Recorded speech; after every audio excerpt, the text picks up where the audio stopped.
My name was Caelan Vorso. I think it was. The name feels like a borrowed coat now, ill-fitting and worn by another man in another lifetime. Here I was simply the bottler. It was what I did. It was what I was. The title was a brand seared not on my skin but on the soft tissue of my soul.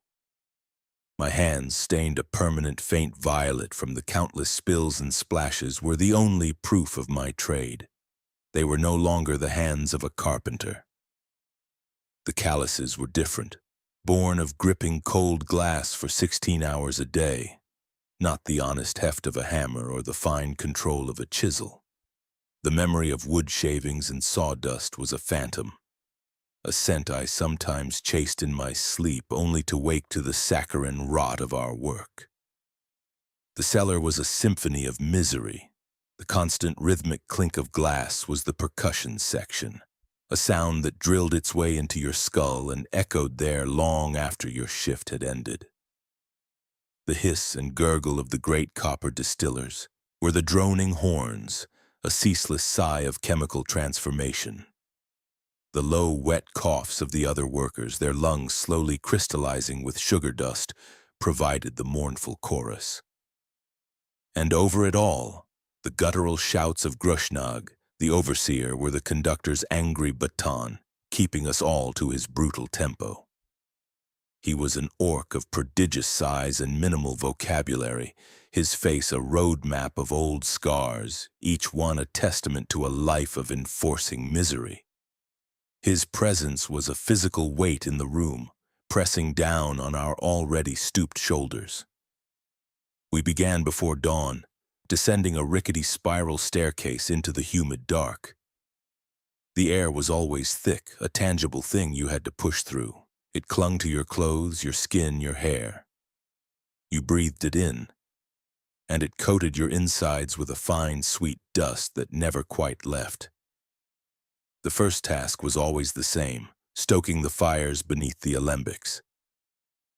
The heat was a welcome thing in the chill of the morning, a brief comfort before it became an oppressive, sweltering force that baked the air and drew the sweat from your pores in salty rivers. My station was at the end of the line. Before me, the mixers, hollow-eyed men and women of every race, stirred the great vats of raw product. They moved like wraiths in the steam, their faces obscured, their movements slow and deliberate as if they were stirring pools of primordial sludge. They blended the moon sugar ground to a fine, almost ethereal powder with nightshade and a dozen other secret things. Substances that had no name in honest circles. The mixture would simmer and cook, the color shifting from a milky white to the lurid incandescent purple of the final product. The fumes that rose from those vats were the worst part. They carried whispers, promises of warmth and forgetting.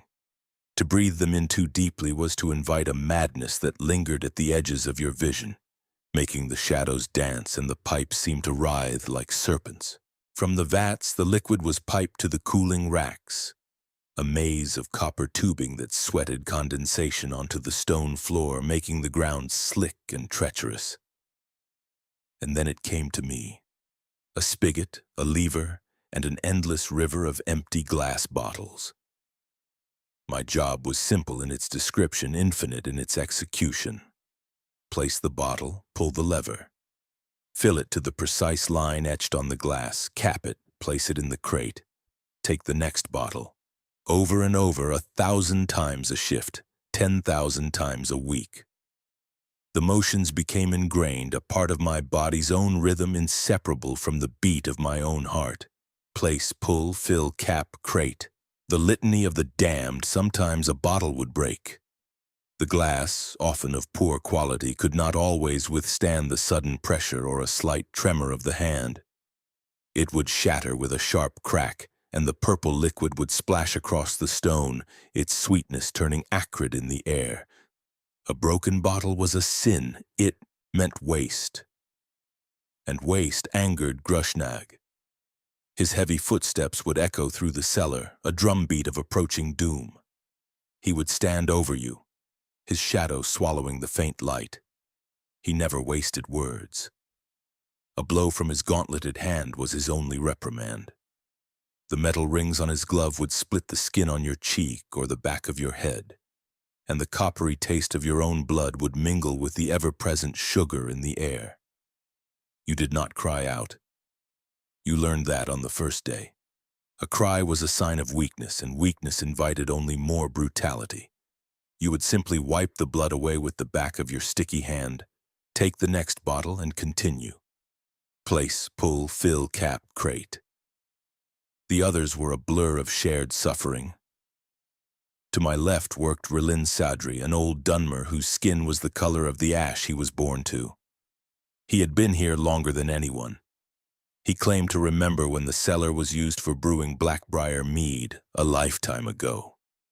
His movements were slow, arthritic, yet possessed of an unnerving precision. He never broke a bottle. He never spilled a drop. He had perfected the art of his own damnation. His eyes were the color of faded embers, and they rarely blinked. He seldom spoke, but when he did, his voice was a dry rustle, like sand skittering across a tomb floor. "The liquid remembers," he rasped once during a rare moment when Grushnog was upstairs haggling with a client. I had paused, a bottle halfway to the crate. "Remembers what?" He did not look at me. His gaze was fixed on the shimmering fluid filling his own bottle. "It remembers the thirst, the desperation of the sugar cane in the sun, the fear of the nightshade in the dark. It remembers the greed of the ones who mix it, and the pain of the ones who bottle it. And it remembers the emptiness of the ones who drink it." He capped the bottle with a final decisive click. "It is a sea of memories, Caelan Vorso, and we are drowning in it." I had no answer for him. I placed my bottle in the crate and reached for the next. His words settled in my gut like a cold stone. A sea of memories. I had been trying so hard to hold on to my own, the memories of a life before this one. A small cottage in the woods near Falkreath. The smell of pine and freshly cut lumber. The warmth of a hand in mine, a face I was beginning to struggle to recall. Her name was... It was like a word on the tip of my tongue, a sweet fruit just out of reach. The harder I tried to grasp it, the more it receded. The fumes, I thought. The fumes were stealing her from me. The payment for our labor was simple. A bowl of thin, greasy stew at midday, a crust of stale bread, and a cot in the squalid dormitory upstairs. The dormitory was a long, low-ceilinged room packed with 24 straw-filled bunks. The air was thick with the smell of unwashed bodies, cheap ale, and despair. There was no privacy, no peace. The nights were filled with the sounds of coughing, of men muttering in their sleep, haunted by dreams we all shared. We were prisoners, not of the law, but of debt. Each of us had a price on our head. A sum owed to Maven Blackbriar or some other shadowed power in Riften. We were working it off, they told us, but the debt never seemed to shrink. A broken tool, a spilled batch, a day of sickness, it all added to the ledger. We were owned, body and soul, by the purple liquid we sent out into the world. Days bled into weeks, weeks into months. The seasons changed outside, but in our subterranean world it was always the same dim, humid twilight. We marked the passage of time by the quality of the moon sugar shipments. The fine, shimmering dust from elsewhere meant a good month, fewer impurities, a smoother flow. The coarse, clumpy stuff smuggled from the south meant trouble. It would clog the pipes and spit hot, sticky syrup that could raise welts on the skin. It made the final product cloudy and unstable, prone to changing. One cycle, the southern sugar was particularly bad. The vats bubbled with a strange, malevolent energy. The air grew thick enough to choke on, and the whispers in the fumes grew louder, more insistent. They promised more than just forgetting now. They promised power. They promised release.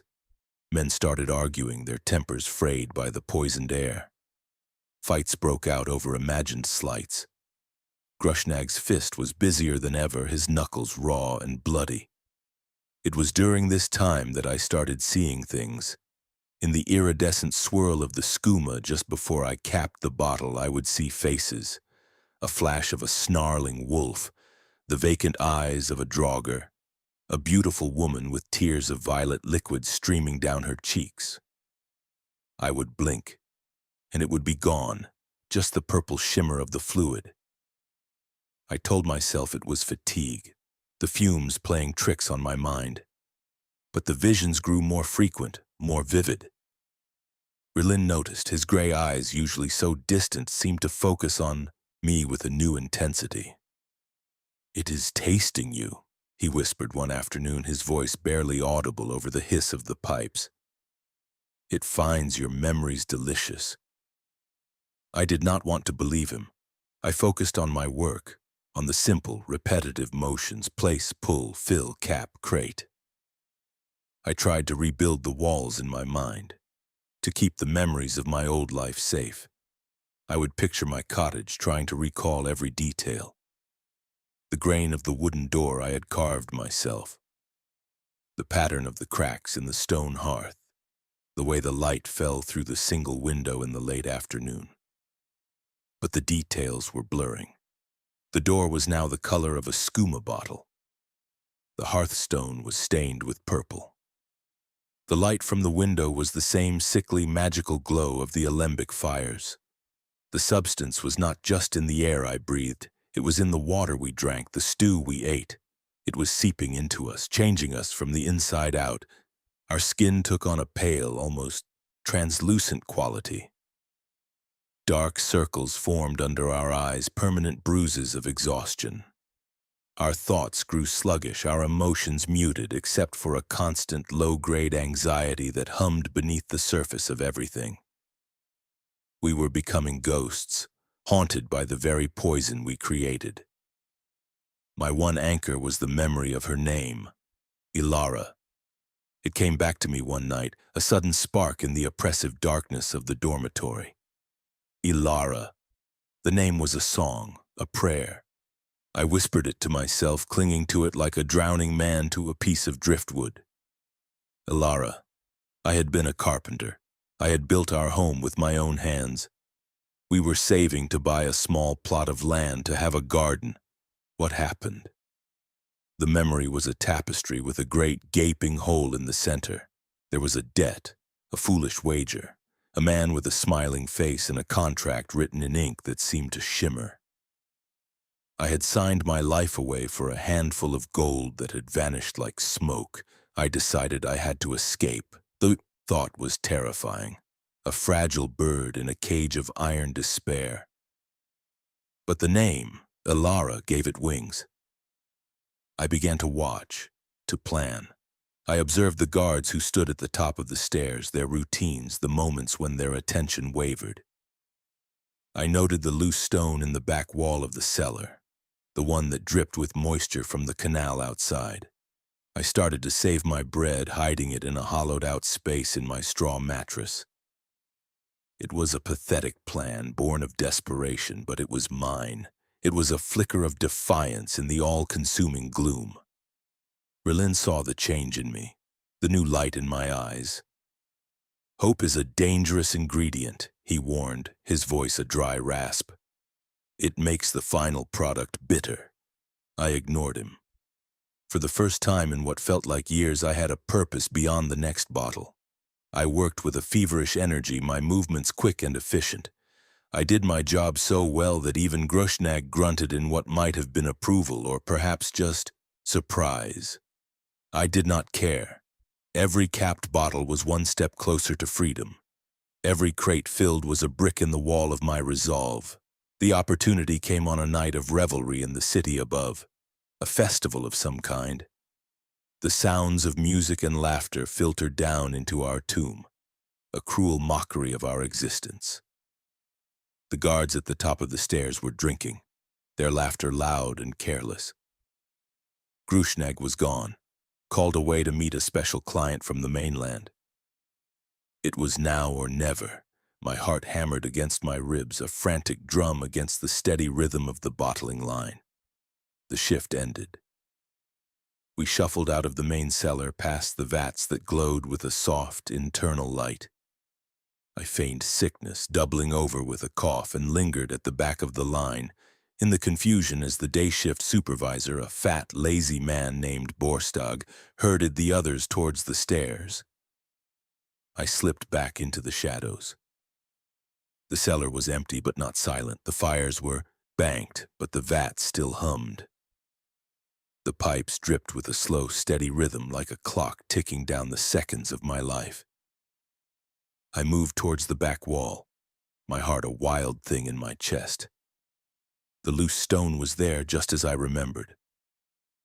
I pulled at it with my bare hands, my fingers raw and bleeding. It was heavy, slick with slime. For a moment I thought it would not budge. Panic, cold and sharp, lanced through me. I thought of Alara. I pulled again, my muscles screaming in protest. The stone shifted.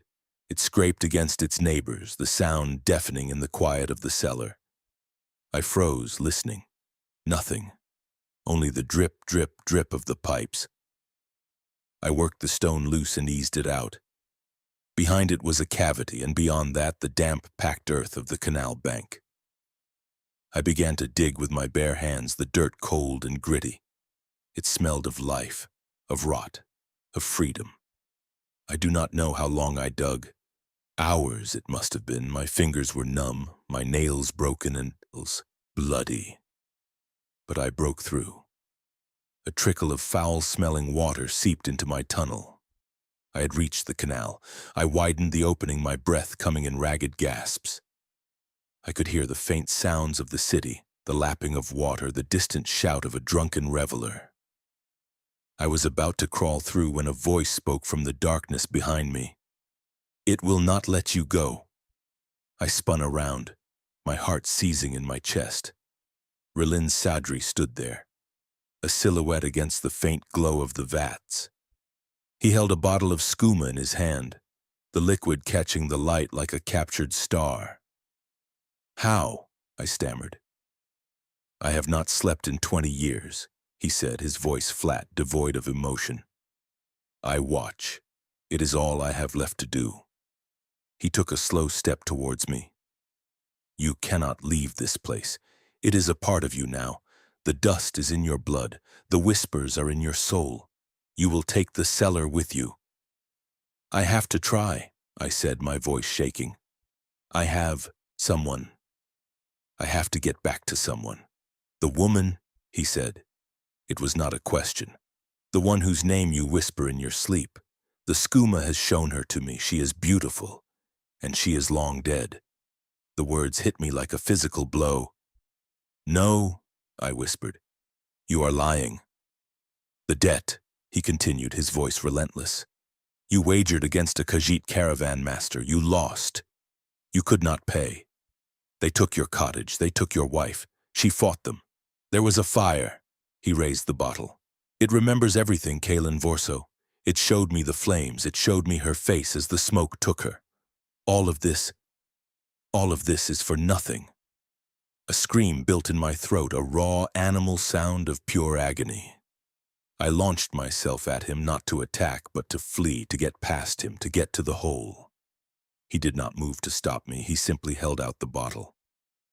"Drink," he said, his voice suddenly soft, almost kind. "And you will see her again. You will be with her. That is the promise it makes, the only one it ever keeps."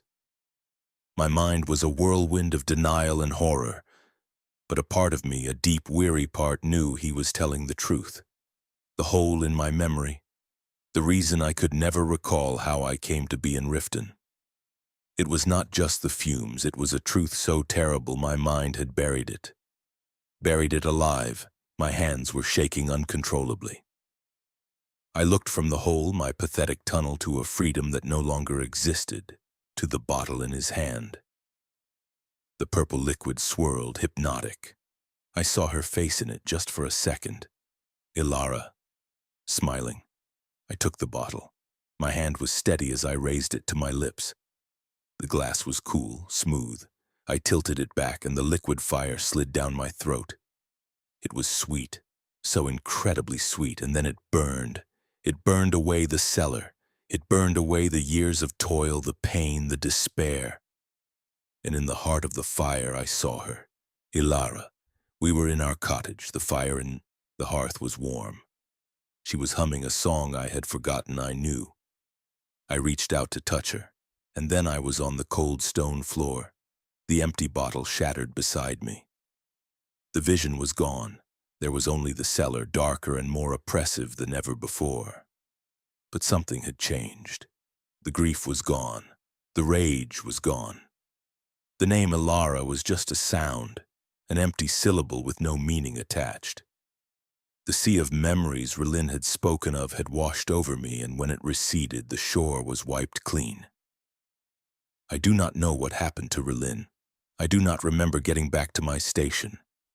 But the next morning I was there.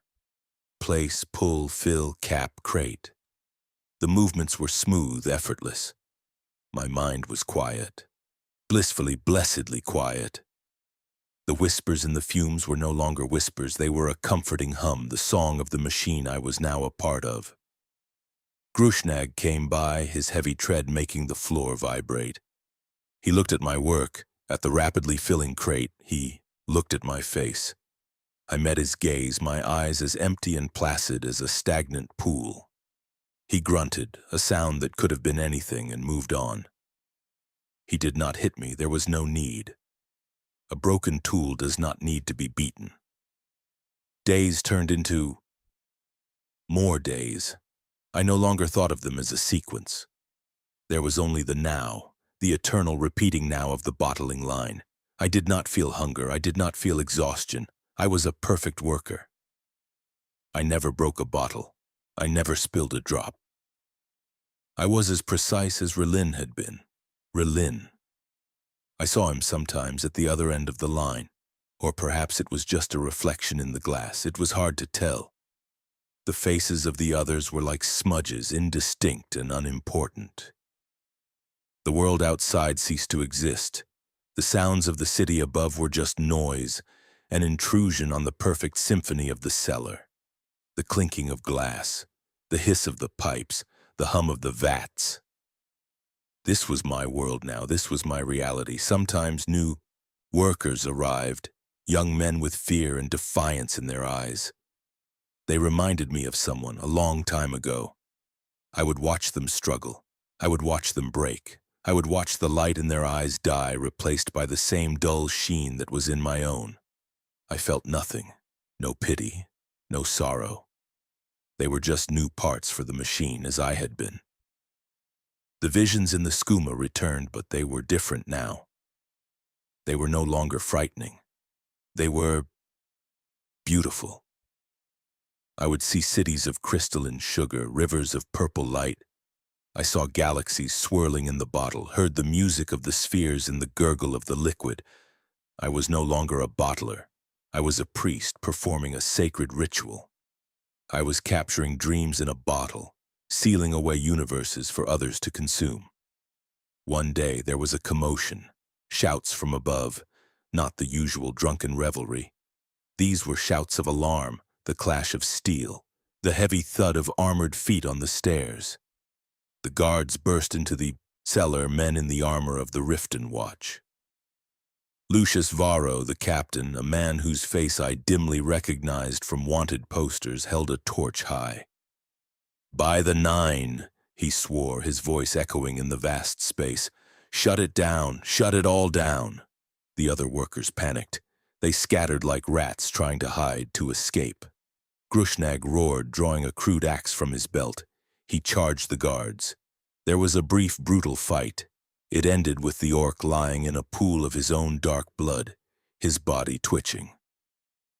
The guards rounded up the others. They were rough, shoving them towards the stairs, binding their hands. They did not seem to notice me. I stood at my station, my hands still moving. Place, pull, fill, cap, crate. The chaos did not matter. The shouts did not matter. Only the rhythm mattered. Captain Varro approached me, his sword drawn. His face was grim, etched with disgust. "You," he said, "get away from there. It is over." I did not look at him. I reached for another bottle. My crate was almost full. I could not stop until the crate was full. It was the rule. "Did you hear me?" he demanded, grabbing my shoulder.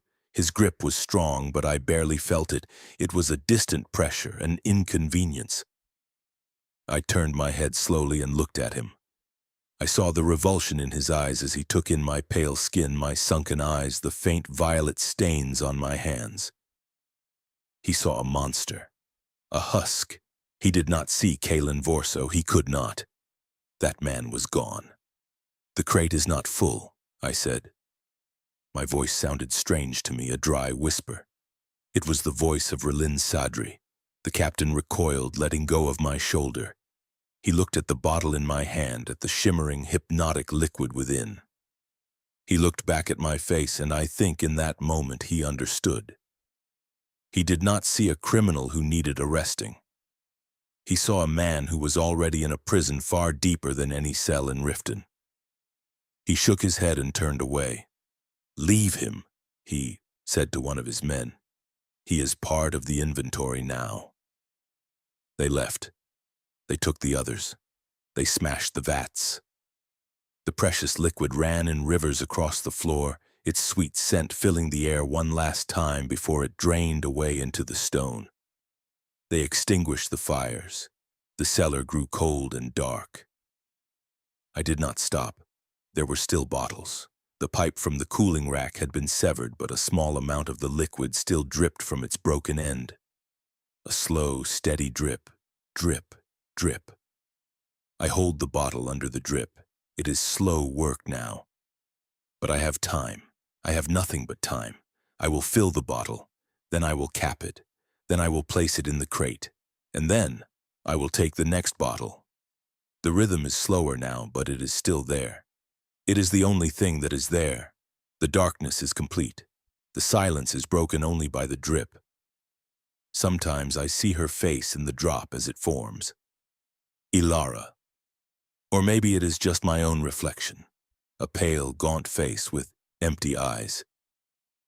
It is hard to tell the difference anymore. It does not matter. The crate is not full, and I am the bottler. Place, drip, fill, wait. The process continues, a prayer to a dead god in a desecrated temple. The sweet poison was my undoing, but it also gave me a terrible kind of peace.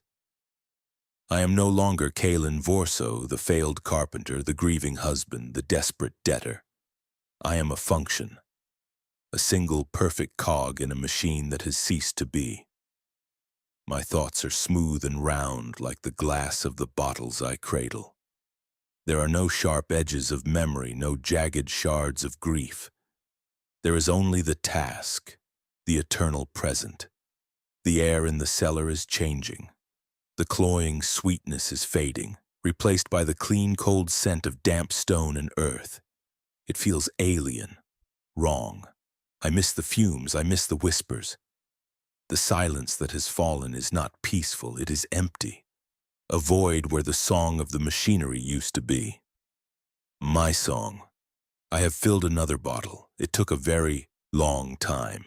The drip is slowing. Soon it will stop. What will I do when it stops?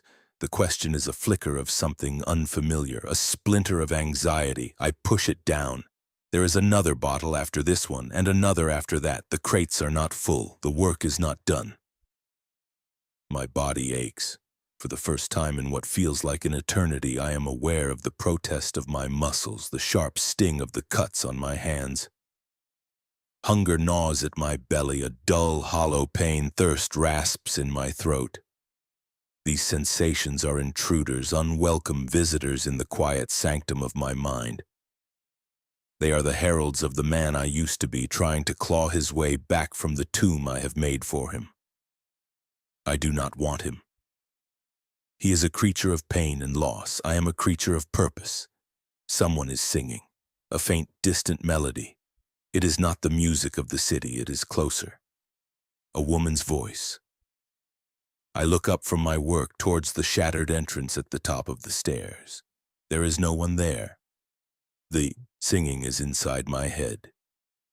It is the song Alara used to hum, the one I had forgotten. The memory comes with a sudden searing pain, a flash of sunlight in a dark room. I see her by the hearth, her head tilted as she works a piece of embroidery. I see the love in her eyes. I drop the bottle. It shatters on the floor, the sound and obscenity in the silence. The last of the skooma pools around my feet, a violet tear. I stare at the shards of glass, and in their fragmented reflections I see a monster, gaunt, filthy, eyes wide with a horror that is dawning for the second time. The name returns. Caelan Vorso, my name, and with it everything, the fire, the smell of burning wood and cloth. Her scream, cut short, the grinning face of the Khajiit, the weight of the contract in my hand, a pact with devils. The journey to Riften, a blur of shame and alcoholic haze. The first day in the cellar, the hope that I could work my way free. The slow, inexorable erosion of that hope. Rilin's dead, eyes the taste of the first drink. It all comes flooding back. The sea of memory has returned, and this time it is a tidal wave. I am drowning. Rilin was right. He was right about everything. I am on my knees, my hands clutching my head, trying to hold the pieces of my mind together as they fracture and break apart. The whispers are back, but they are not in the fumes anymore. They are my own thoughts turning on me. Murderer. Coward. You let her die, you ran, you hid in this poison pit and let it eat you alive. I scramble backwards, away from the broken bottle, away from my station. I crawl through the filth and the spilled skooma, my body shaking with violent sobs. I reach the far wall and press myself against the cold, damp stone. I want to claw my way into it, to disappear into the rock, to cease to be. The quiet of the cellar is no longer a comfort. It is an accusation. Every drip of water from the ceiling is a tick of a clock counting down to my final damnation. Every rustle of a rat in the shadows is the sound of my own soul being gnawed away. How long do I lie here? An hour? A day? Time has lost its meaning again, but in a different way. It is no longer a smooth, continuous loop. It is a jagged, broken thing. Flashes of memory assault me. Ilara's laughter, Grushnag's fist, the shimmering purple liquid, the taste of blood, the taste of sugar. They flicker on and off behind my eyes, a chaotic slideshow of my own personal hell. Eventually, the shaking stops. The sobs subside into a dry, rasping breath. A strange calm settles over me. It is not the placid emptiness of before. It is the calm of absolute despair, the calm of a man who has looked into the abyss and found it staring back from inside himself. I get to my feet. My legs are unsteady. I look at my hands, the stained, ruined hands of the bottler. These are not the hands that built a home.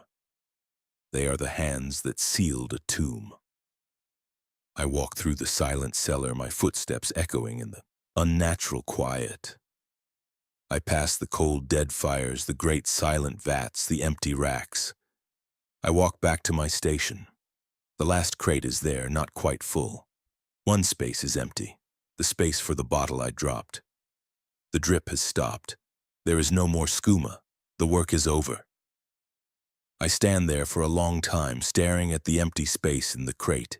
It is a hole in my world, a final, unfinished task. My mind, stripped bare and raw, latches onto it. The crate is not full. The work is not done. The old rhythm, the old purpose asserts itself. It is the only thing I have left. I look around the cellar. My eyes scan the floor, searching. There in the corner, half hidden in the shadows, is a single bottle, missed by the guards. It is empty. I pick it up. It feels right in my hand. Familiar. Comforting. I walk back to my station. I stand before the crate. I place the empty bottle in the last remaining space. It fits perfectly. The crate is full. A sense of profound final completion. washes over me. I have done my job. I have finished my work. I, the bottler, am done. But Caelan Vorso, what is left for him?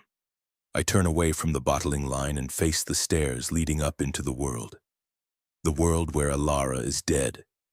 The world where I am a debtor, a coward, a ghost. Rilin's words come back to me. You will take the cellar with you. He was wrong. I will not take the cellar with me. I will leave it here, along with the man who worked in it. I walk to the center of the room and lie down on the cold stone floor in the exact spot where Grushnag fell. I close my eyes. The memories are still there, a swarm of angry hornets in my skull. But they seem distant now, fading. The quiet is returning. The blessed empty quiet. The air no longer tastes of iron and sugar, it tastes of nothing, dust and silence. Yes, this is better. I can rest here, in the dark, in the quiet.